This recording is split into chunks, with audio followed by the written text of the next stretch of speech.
Good morning. Welcome to October 1st today, and I'm doing my daily reading from Sarah Van Breathnach's Simple Abundance daily readings.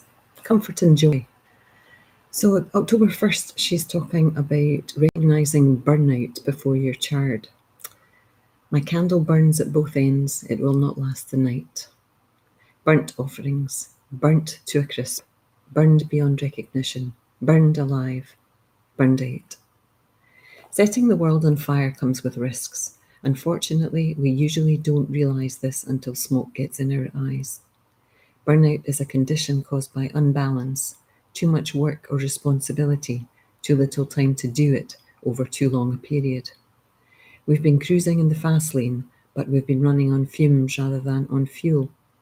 Often we think that burnout is something that just happens to other women, to workaholics and perfectionists, but careaholics are also at risk. Women who care deeply about their children, work, relationships, parents, siblings, friends, communities, issues. This sounds like every woman I know. Perhaps we would pay more attention to burnout if it were as dramatic as a heart attack. But a smouldering flame can be just as deadly as a flash fire. Sometimes burnout manifests itself as a sense of complete exhaustion at the end of a project that has taken months of challenging and intense work. Taking a week off to rest, then resuming work at a slower pace is usually enough to bring about a speedy recovery.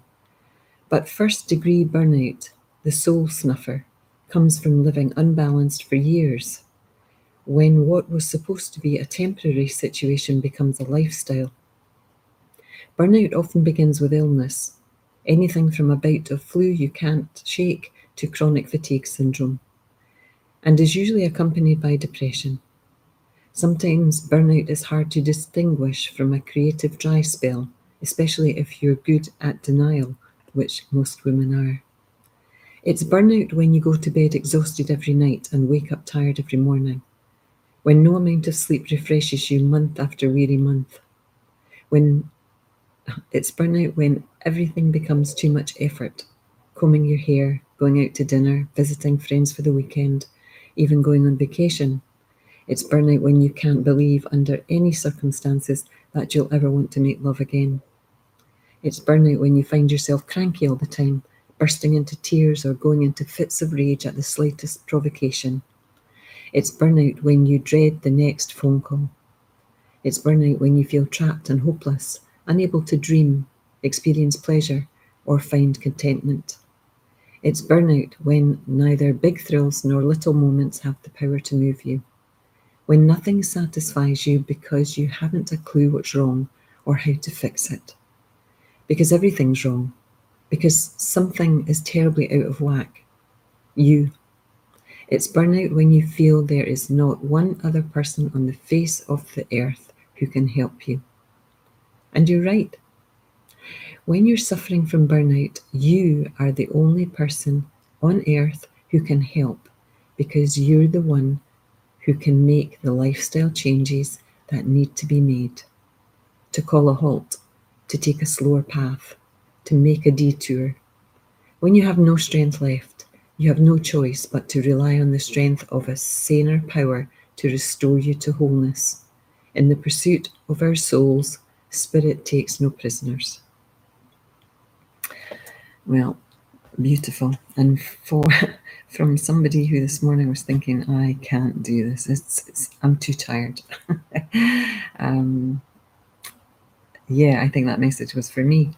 You know, when you do go to bed exhausted and you wake up in the morning and you think, oh, here we go again. And I think I might have already spoken about this in daily readings, and I haven't been doing them for very long. But that morning feeling, you know, I haven't implemented what I said I was going to a few days ago, which was to think about the thoughts that are first in my mind when I wake up.